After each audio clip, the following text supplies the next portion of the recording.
start this. Yeah, and then let me close the door. I'm looking at the sunset otherwise. There we go. All right. And I'll do kind of what we've done before. I'll do a quick little introduction. Mention that this is kind of a follow up to the range bar where you got inspired from it, and had some interesting upgrades to it. And Yeah. hand it off to you from there. Just out of just as a quick aside, is that this is fine dog on your couch? Oh, this one. Yep. Yeah. Oh, that's so cool. I got a lot of things from Temu because I needed to decorate the cat. Each of these was like $3 to $5. They're really cheap plushies, but I wanted to fill this out a little bit and make it a bit more colorful.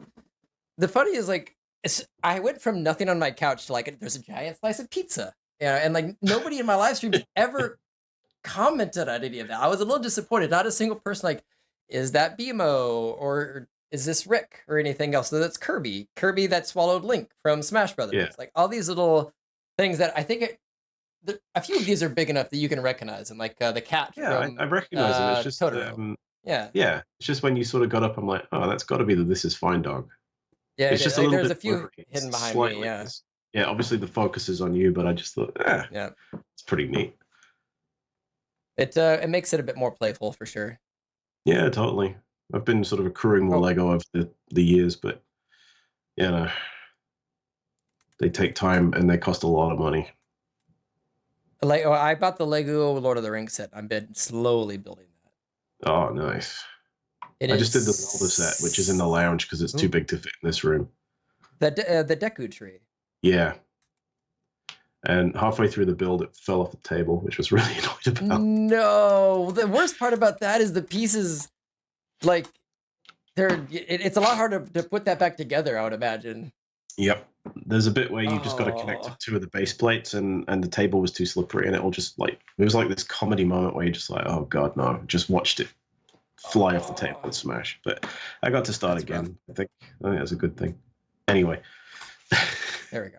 Got the name down. Okay, cool. All right, and then I just making sure I got screen share. Yep. All right. I will pause, get started, and we can go from there. Hey everyone, I want to welcome Daniel back for I think the 4th or 5th time to one of the recorded kind of guest streams that I do.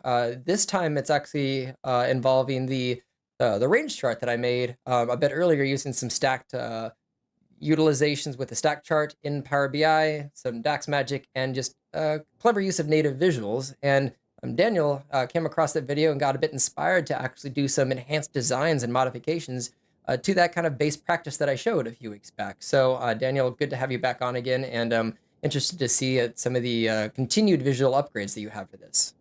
Oh yeah, thanks for having me back, Reed. Seriously, the video you did was really, really interesting to me because it's just not something I'd really thought about. Using a stacked chart to produce like a ranged bar chart, which is quite a common ask. But I had sort of taken that quite enthusiastically and tried applying it to some of my data because I have quite a common data set that I use, which is sort of temperature across New Zealand that we've got historical data for. One of the things I found with that, unfortunately, was that it just didn't work too well with the fact that temperatures can go negative.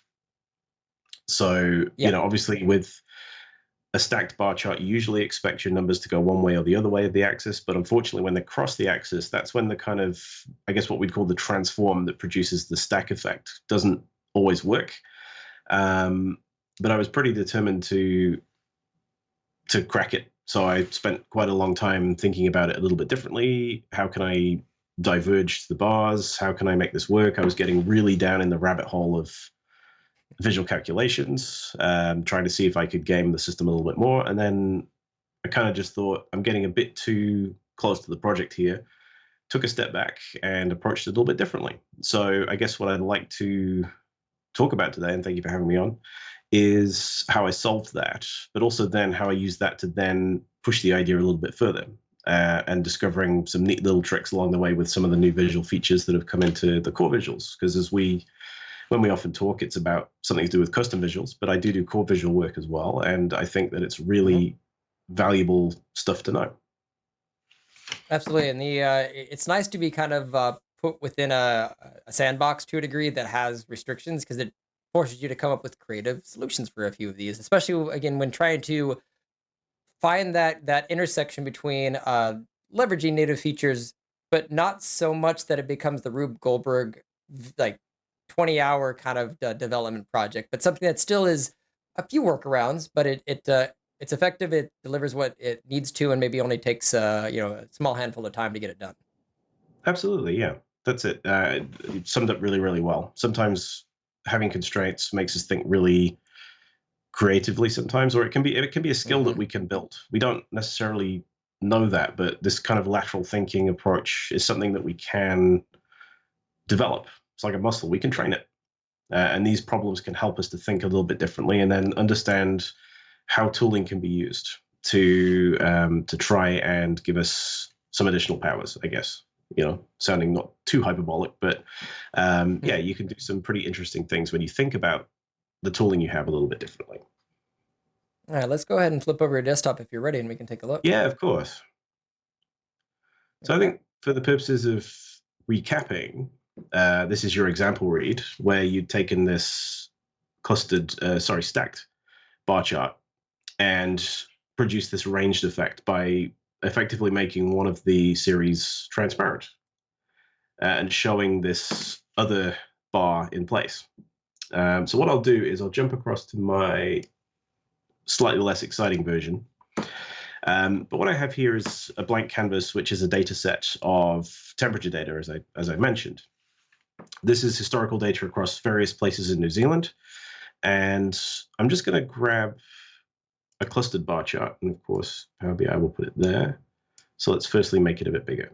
And I just want to visualize the challenge we have with the stack chart versus the type of values we're dealing with here. So I've got some locations that will appear on my axis here.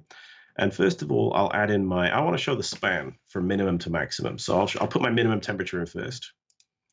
And we can sort of see here that this is where the origin is. So everything's kind of swinging negative. And when we add in our maximum temperature, just I'm going to add that as another series. We can see that now swings positive. Yep. The challenge we have is when we're starting to stack things together, it almost offsets. Sorry, a little tooltip there. It almost offsets the value where we don't want it to do. So what it essentially does is it kind of puts it on one side of the axis of the origin.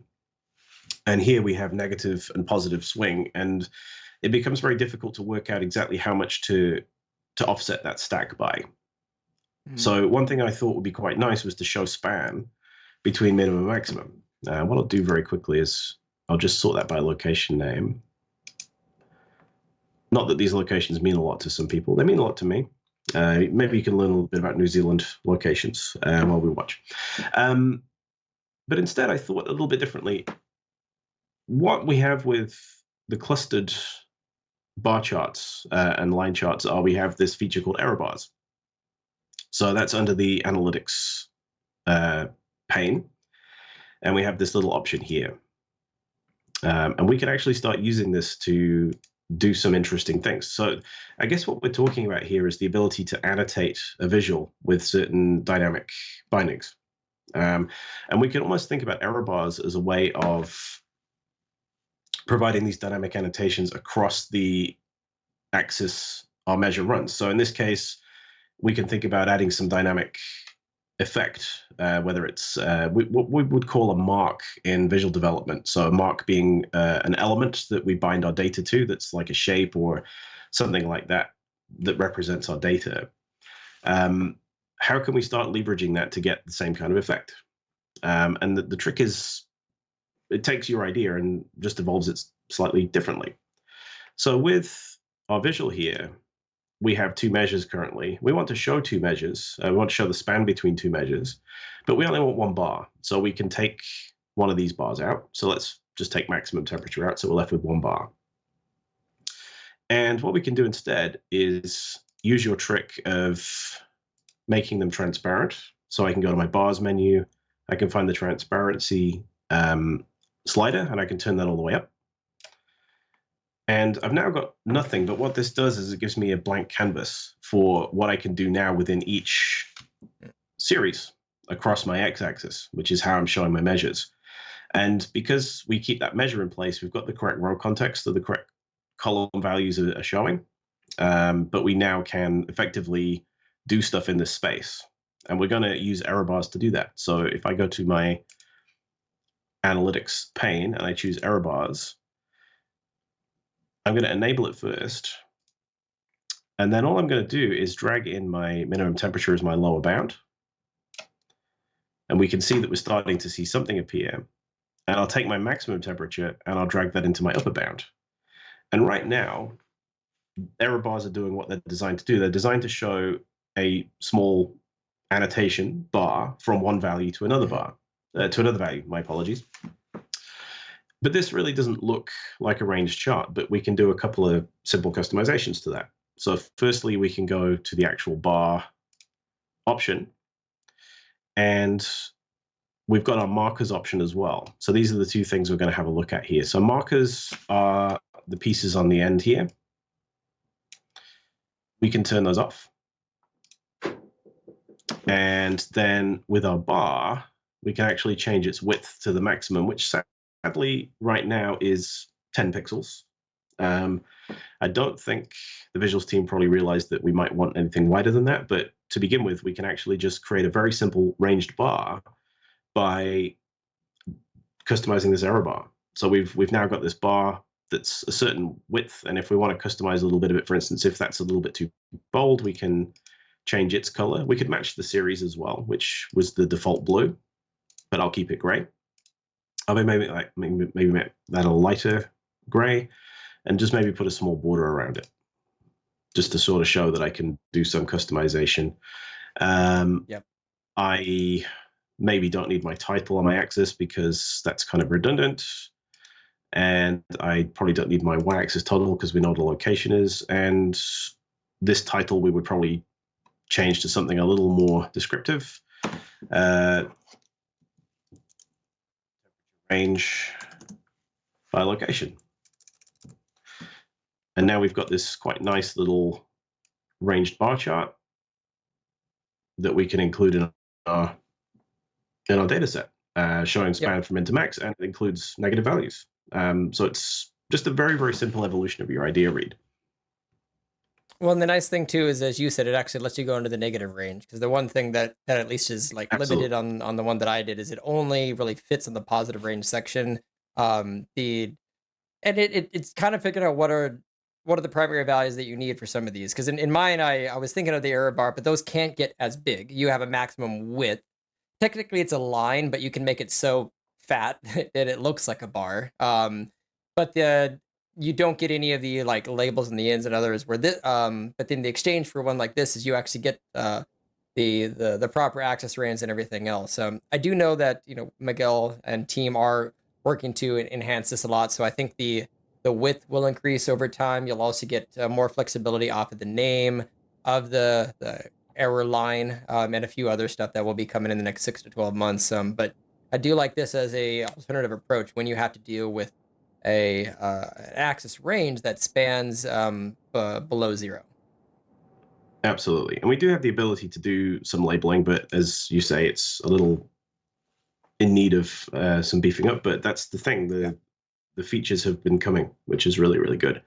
So this is a, you know, fairly simple way of working around that negative problem. You can definitely put some labels in if you like.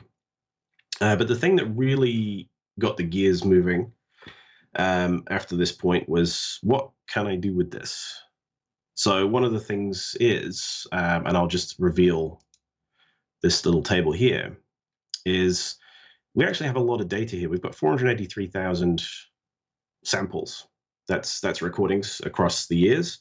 And we've got some statistics about those. And these are computed very easily using DAX. But historically, if we want to do some kind of distribution analysis, we've had to refer to custom visuals, where we may want to produce a box plot, for instance, box and whisker plot showing span and statistical information.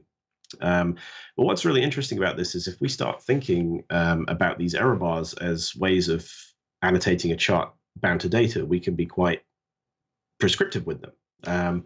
So one of the things I thought about was, and I'll just bring across this for those folks that haven't seen it before, a box plot. It just allows us to show summary information across a lot of data in a very succinct manner. So we can see things like the median, the 25th and 75th percentiles, and then we have what are called whiskers, which show they can be a number of different things depending on how you want to show them. Sometimes they can be the span of minimum to maximum. Sometimes they can be percentiles of their own. In this case, this example we're seeing here, this uses what's called 1.5 times the interquartile range. And they also have the concept of outliers, which we can't solve using this approach, but we can think about a box plot as something we could play with. So I like the idea of being able to visualize many, many, many data points using this approach, because if I take a custom visual, I need to give that visual as much data as I can. And in this case, I need to try and give it 483,000 rows. And that just doesn't work. But I can use the power of DAX and this technique to maybe build myself one. And I know we've seen recently from the Visuals Vision Board that there is a box plot coming. So hopefully this may not be a long-term solution, but if people want to try and work with these constraints, this may give them some thoughts, and also could give you some other ideas. So we're seeing some really, really amazing stuff coming out, how people are using the core visuals and these error bars to do some quite smart stuff. But this is just my take on things. But if we think about, oh, sorry, yeah. I was just gonna say I like the summary information over on the right. It's really nice to have as a card to help explain everything as well, and provide context that can't be provided directly within the visual. Indeed, and this kind of peeped up a couple of times. I actually have it as a report page tooltip, which of course is not. Yeah, there we go. Which I think is quite neat when you're looking at this level of things. So when you're doing exploratory analysis, it's quite handy. So the way we can think about this is with visuals like Dynamic Articulator, even doing SVG, and with this error bar approach, what I try to think about is a visual is a number of different elements, whether it's a bar chart or a line chart. These are different shapes that are put on a page. So you then just have to think about breaking down a chart into similar things. So with this box plot, we've obviously got a box here which runs from our third to first quartile, which is one shape. We have our median, which is a line positioned to where our median is, which is another shape. And then you could argue this is two, but I'll treat it as one. You have the whiskers, which is another line that spans from whatever we determine our minimum and maximum to be. Now, this could be two lines. One could terminate at the start of the box, and one could terminate, each side. But for now, we'll just do it with three shapes just to keep it simple. But this is how I would break such a problem down. And because we've already seen DAX can aggregate these quite quickly, I can click around. None of this is really cached. We can see DAX computes these statistics really quickly, which is really, really nice because it means that conceivably we can get the same results with a box and whisker plot. So we can adapt. So I will just, for cleanliness purposes, I will start again, but we will drag out a clustered bar chart. We'll add our locations, and I'll add my median, which is my kind of key starting metric. And I'll just rename that. I like to keep my measures fairly prescriptive and descriptive in my data model, but sometimes in the visual, I think it's nice to rename them, particularly when it comes to things like tooltips. And also working with properties, it's a bit easier to see what's going on. So I'll just clean up those axes again. I should really set my theme to turn those things off. They're just redundant. So we've got our median. And we'll do the trick of turning off the transparency again. So we'll ramp that all the way up to 100, and we've now got our canvas. And we'll just sort again. Sort ascending. So we'll do it by location name, and we'll start with our error bars. So one of the tricks with error bars is our median. We think of it as it's not ranging. But it kind of does. It just ranges from median to median. So we can use the same technique to constrain our error bar to one data point. And we'll turn it on, which will help. What that's doing is it's basically setting the minimum and maximum to be the same value. So we now don't get a span, but we get something sitting at a single data point. Now, I think you only need one error bar if you're doing that, right? If you took one of those off, would you still get the same line? You would get, you actually, yes, Yeah. that's quite good. Yeah. There you I go. think one of the reasons I did it this way was I started working with other visuals, and depending on how the measure worked, it may run from one measure to the other. So, for instance, I'm using the median, Ah, depending on what it's and that attached will to. work. Mhm. But I think that's a really important point. If I were to replace median with, say, average, there's not much of a difference. Let's try something better. Let's try maybe 25th percentile. You Oh, see yeah. it Okay. it starts to drift. So yes, arguably you could just have one. This is more of a habit from my side. If I want it to be a single Mhm. thing, I will just add both so that I know it's constrained. That's fair. But no, I think both are valid. So one of the things I'll do here now is I'll change my marker. It's already a line, as I'll just make it bigger. And I'll go back to my bar, which is kind of not really doing much heavy lifting at the minute. And I'll just turn the border down to 0. So now we've got this nice thicker defined line because it's not trying to put a border around this little line that we don't really need because we're spanning nothing. So this gives me my median part of the box plot. The next part would be we want to draw the actual box that spans from the third and first quartiles. And I have measures for these. I've got my 25th percentile and 75th. So I might want to call those, first quarter or third quarter, but I've just called them 25th, 75th. And these are just worked out using standard percentile DAX measures. I've got a couple options here, and it depends on what you want to do as a developer, because I have these measures, I might as well drag them in. One of the options I have is I could add a visual calculation here. And instead, I could think of my layers as calculations, and I could just give them a name that makes sense for the layer. So what I might do is I might do one of these. So I might just call this box. And what I would do is I've got a couple options here. I can just give this a static value.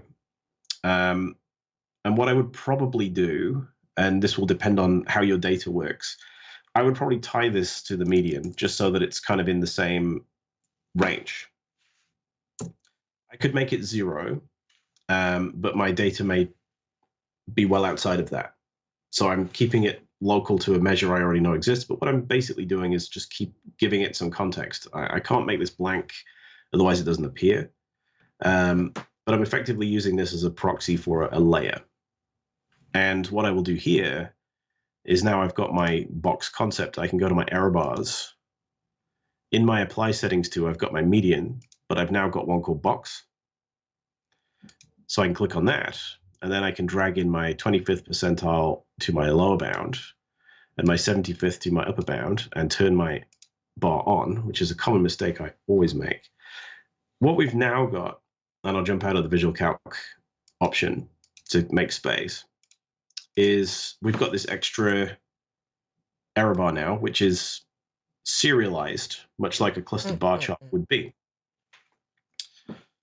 But I want that to look like a box, so I'm going to use that technique that we saw with the ranged chart. I'm going to go to bar. I'm going to turn my markers off as well.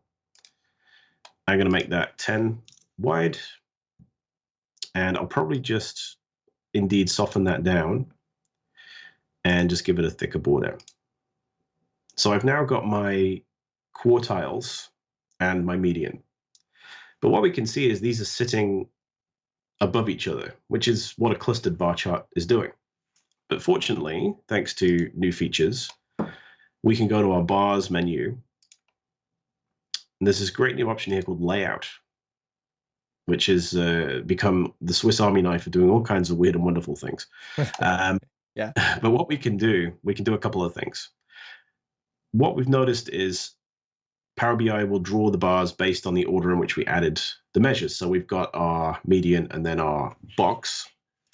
What will happen will become evident if I click this option called overlap. So what overlap will do, if I click this, is going to do nothing. But there's this space between series option, which I can use to actually cause the space that each bar takes up in the category to actually start to overlap. And we can actually turn that to 100%. And that's going to fully overlap them. So now what we've actually got is the ability to layer shapes over each other within the same space. One of my favorite features was that because you can end up making like a solid bar plus like a little outline bar above it if you stack like a subtotal and a grand total, and like Yep, there's a totally. lot of fun stacked bar designs you could do with this. Like again, it's well, not a hack, but it's a workaround, but it gives you the visual effect. The one small caveat is tooltips can get a bit confusing depending on what Yes, the name means, but otherwise it gives a lot of flexibility for sure. that's absolutely right. That's one of the reasons I like a report page tooltip here, because I have a little bit more control over what gets displayed. But we can see that the median is kind of tucked behind, and that's because of that draw order that we talked about. We should just be able to do reverse order, and what that will do is make Power BI reverse the order of drawing from this way to that way rather than the other way around. So what it means is median gets drawn last instead of first, and then box gets drawn second. So we get this ability to kind of change the way so we just have to think about everything that goes onto the page is kind of superimposed on top of the other thing. So that's how our layering works. So if we didn't like that, we now have if we wanted to move something in the middle, we can actually move them around here, or we could change the whole order, which we just did. So this gives us our kind of quartiles and our median. That's a little out, but we can tweak that. So the last layer we want to add to the box plot is the whiskers. Are the whiskers? Either way, whiskers.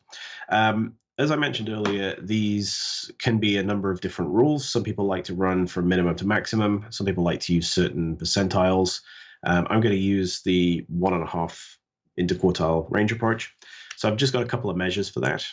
I've got my lowest, which is just calculating whether I should show the highest value or the derived 1.5 IQR value. And the same with highest, which is the inverse of that. So with my visual, I'll go back to I'll just add my calculation. I'll just call this whiskers again after the name of the layer that I'm wishing to add. And I'm binding that to my median measure again. Again, just because I want to keep everything within the same sort of range. If I use a measure or a value that's outside where my axes may end up, that might just cause a bit of confusion. But now that's added, if we go back to our error bars, so we can see we've got our 3 measures now. 2 of them are visual calculations. Go to our error bars, and we've now got our whiskers under our series. I can drag my values. That's the same problem.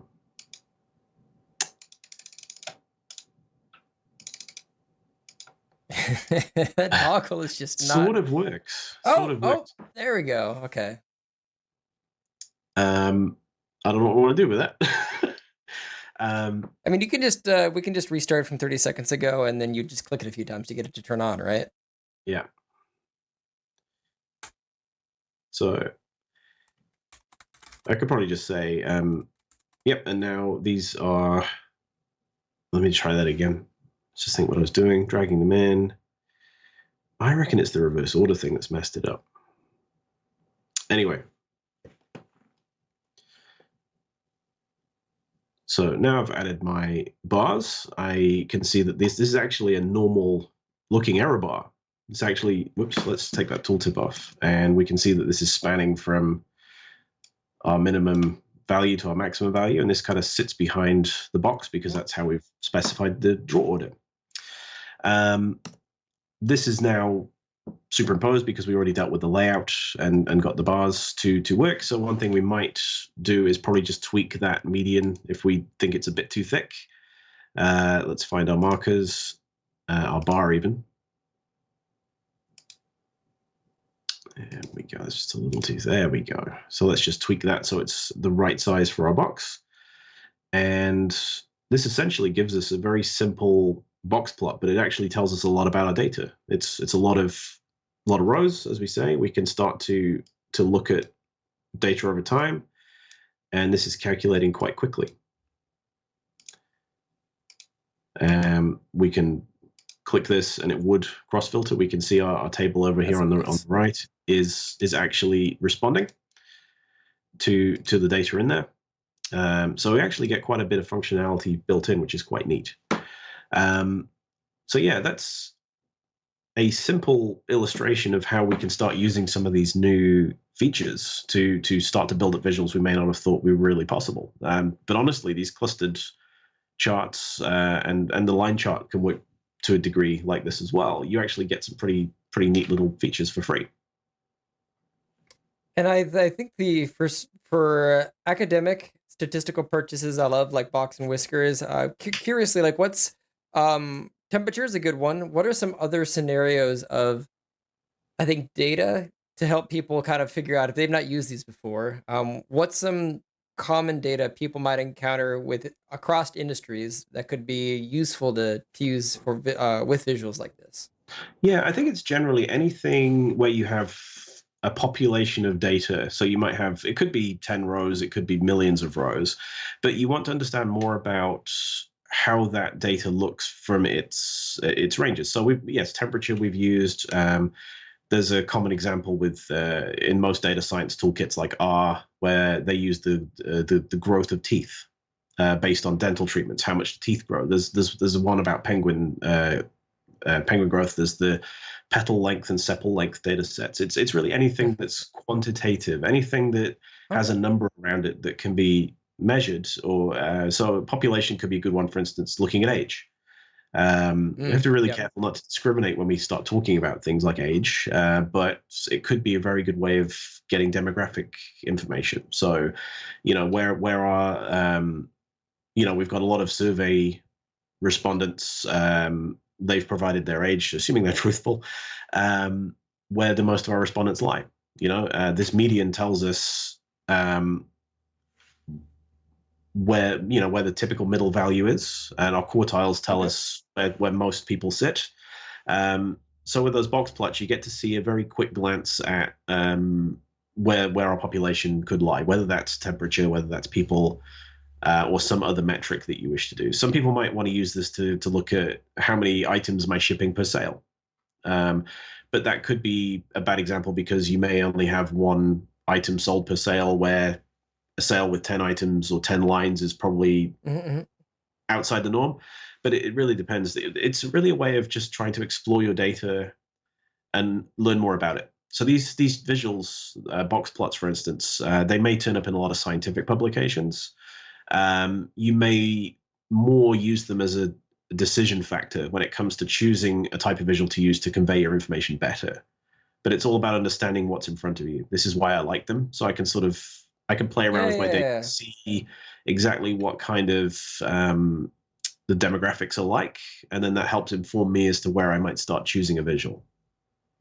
I think I can, in a way, almost like boil it down to like anything that's an observation, something where you're observing something and you're wanting to see like the confines of standard variances or deviations, but also outliers and anything in between.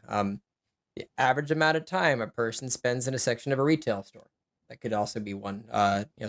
Um, real world observations of any type. I'd almost say, of things that are measured by a machine or something over an interval. So a lot of use cases for that. But I do like the creative uses of error bars. And again, I wonder at some point if they're ever going to rename them, just because it's really a variance comparison bar is honestly what it is, because it's evolved so much since its initial design. And I certainly didn't use them much initially until I started finding these creative uses to do the integrated variance bar, which we're going to get alignment soon on that. And then box and whiskers and all these other stuff where we technically have these other visual types now. We just have to bespoke build them a little bit.